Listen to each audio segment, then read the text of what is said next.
Баршаңызға қайырлы күн, құрметті оқырмандар. Бүгін сіздерге дәмі өте керемет, дәмді және сочный әрі оңай, жылдам дайындалатын донердің жасалу жолымен бөлісетін боламын. Видеоның соңына дейін менімен бірге болыңыздар. Ол үшін ең алдымен біз донерімізге қосатын фаршымызды қуырып алатын боламыз. Мендегі фарш сәбіз қосылған, бұл менде мантыдан артылған фарш. Мен бұны донерге қолданып жіберейін деп жатырмын. Фаршымыздың бетін жауып, жақсылап пісіріп алатын боламыз. Фарш қуырылғанша донерге қосылатын көкөністерді турап алатын боламын. Огурцыды осылай майдалап, ұзыншалап турап аламын. Помидорды дәл солай ұзыншалап майдалап турап аламыз.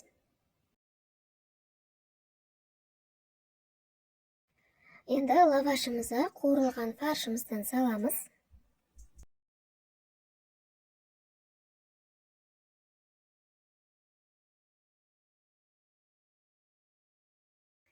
Фарштың үстінен майдалап тураған огурцымызды саламыз.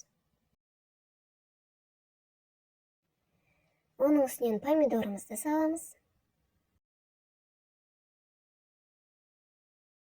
Және де сырды осылай теркадан өткізіп салатын боламыз. Оның үстінен енді майонез бен кетчупымызды құйып шығамыз. Ол қалауларыңызша, егер қаламасаңыздар, қоспай қойсаңыздар да болады. Енді салатный листьямызды салып шығамыз. Барлығын салып болдым, енді донерді осылай орап алатын боламын.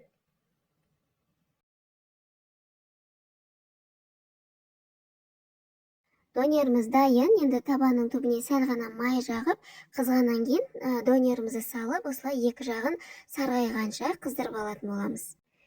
Донерім дайын болды, енді сіздерге қазір кесіп көрсететін боламын.